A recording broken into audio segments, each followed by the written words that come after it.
IMF ने नए कलील मुद्दती कर्ज प्रोग्राम के लिए पाकिस्तान की बड़ी सियासी जमातों से मदद लेने का फैसला कर लिया है। IMF वफ्द पाकिस्तान में बड़ी सियासी जमातों से मीटिंग करेगा। मजीद जानते हैं डॉन न्यूज के नुमाइंदे ताहिर शेरानी से। जी ताहिर, क्या वजह है कि IMF सियासी जमातों से राबते कर रहा है? देखें, आलमी मालियाती फंड ने जो $3 अरब का नया कर्ज प्रोग्राम है उसके तहत अहम पॉलिसियों पर पाकिस्तान की बड़ी सियासी जमातों से हिमायत लेने का फैसला किया है।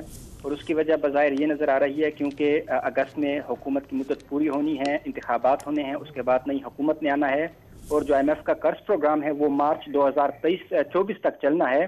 तो इससे पहले IMF चाहता है कि तमाम जो बड़ी सियासी जमातें हैं उनको इत्मीनान हासिल हो प्रोग्राम पर, ताकि अगर इंतखाबात के बाद जो भी सियासी जमात हुकूमत में आएगी तो उसकी हिमायत पहले से हासिल कर ली जाए।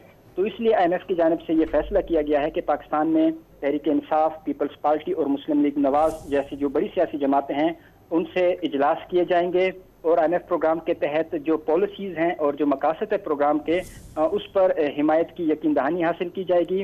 IMF का ये कहना है कि क्योंकि सियासी जमातों से इसलिए मदद हासिल करने का फैसला किया है क्योंकि इंतखाबात आने वाले हैं और एग्जीक्यूटिव बोर्ड का इजलास भी चंद दिन में मुतवक्के है जिसमें पाकिस्तान के लिए नए जो $3 अरब का कलील मुद्दती कर्ज प्रोग्राम है उसका जायजा लिया जाएगा। इसलिए सियासी जमातों से हिमायत हासिल की जा रही है ताकि जो मुकम्मल तमाम सियासी जमातों का एतमाद हो और कर्ज प्रोग्राम ताकि कामयाबी से मुकम्मल किया जा सके।